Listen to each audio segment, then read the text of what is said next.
Se suponía que iba a ser una guerra para traer la paz, ¿no? Una ofensiva del gobierno para, de una vez por todas, acabar con el crimen organizado. Pero lo que pasó fue todo lo contrario. Se desató una de las peores tragedias en la historia moderna de México. Hoy vamos a ver qué fue lo que salió tan mal. Y aquí está la pregunta del millón, la que nos va a guiar en todo esto. ¿Cómo es que una guerra contra los cárteles terminó convirtiéndose en la práctica en una guerra contra el pueblo mexicano? Es una historia complicada, llena de estrategias, de consecuencias que nadie vio venir y sobre todo de un costo humano que, créanme, hasta el día de hoy sigue y sigue subiendo.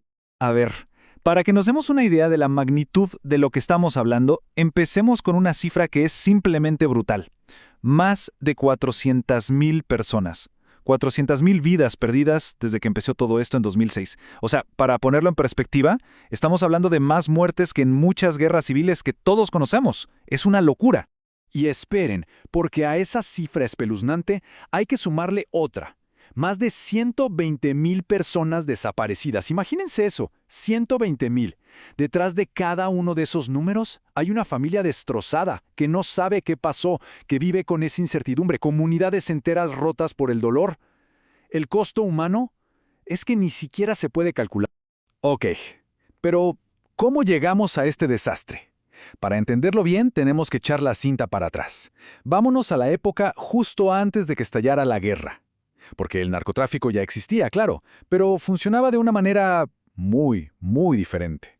Miren, en los 80s la cosa era más o menos así. Había un jefe de jefes, el Cártel de Guadalajara, que controlaba prácticamente todo el negocio. Era el rey. Pero ¿qué pasó? En 1989, ¡pum!, arrestan a su fundador, a Miguel Ángel Félix Gallardo. Y con el rey en la cárcel, el reino se partió. De ahí nacieron los cárteles que luego serían famosos, el de Sinaloa, el de Juárez, el de Tijuana, cada uno con su pedazo del pastel, con su territorio.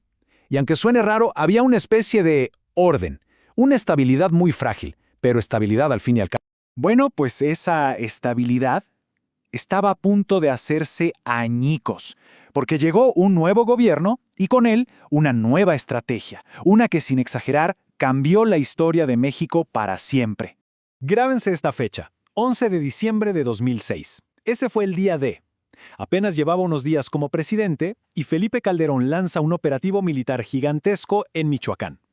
Ese, amigos, fue el banderazo de salida oficial. La llamada guerra contra el narcotráfico había comenzado. Pero ojo, esta decisión no salió de la nada. Hay que entender el momento político. Calderón había ganado las elecciones por un pelo. En serio, fue una victoria súper apretada y muy cuestionada. Así que muchos analistas dicen que esta declaración de guerra fue también una jugada política. Una forma de decir, aquí estoy yo, soy un líder fuerte, y de paso, legitimar su presidencia. Y el corazón de toda esta nueva estrategia fue una sola palabra: militarización. ¿Qué significa eso? Básicamente sacar a los soldados, al ejército y a la marina a las calles, ponerlos a hacer trabajo de policías, a enfrentarse directamente con los cárteles. Una decisión que, como veremos, traería consecuencias, monumentales. Pero, ¿qué pasa cuando le pegas un martillazo a un avispero? Pues eso, esta estrategia de choque frontal tuvo unas consecuencias que, al parecer, nadie se esperaba. Y aquí es donde la cosa se pone mucho más oscura. Los expertos lo llaman el efecto Hidra. ¿Se acuerdan del monstruo de la mitología? Le cortabas una cabeza y le salían dos más. Pues exacto, la estrategia era descabezar a los cárteles, o sea, arrestar o eliminar a los líderes. Pero el resultado fue que por cada capo que caía, no salían dos, salían 10, 20 grupos nuevos, más pequeños, más desorganizados y a menudo mucho más violentos. Y vean esta tabla, es que es clarísimo. Antes de 2006 podíamos contar los cárteles grandes con los dedos de una mano. Después, ¡boom!, se convirtió en un verdadero enjambre de grupos criminales. Los Zetas, el Cártel Jalisco Nueva Generación, la familia michoacana, todos estos nombres que empezamos a oír sin parar nacieron de esa fragmentación.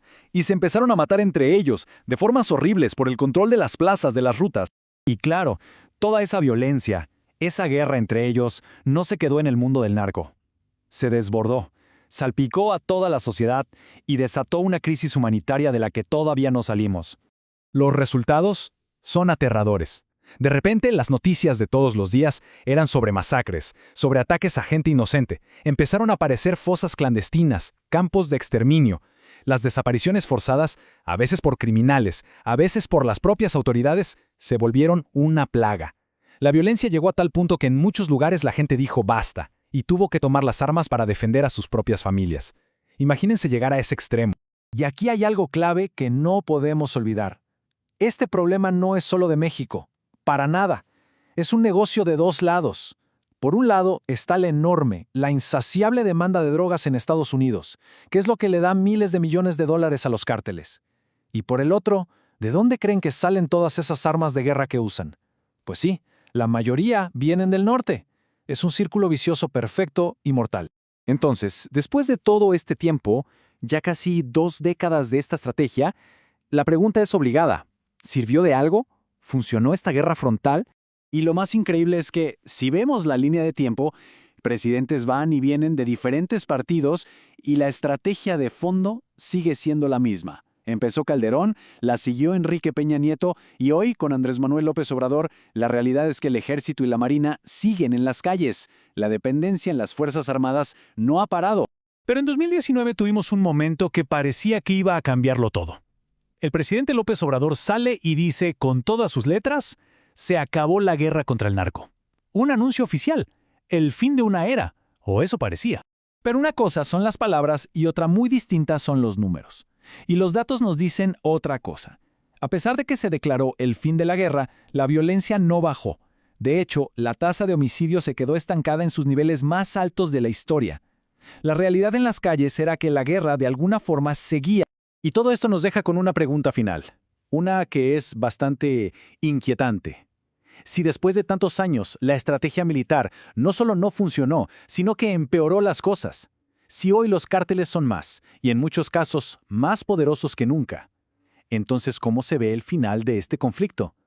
¿Qué se necesita para que México por fin encuentre la paz? ¿Hay siquiera una salida a la vista?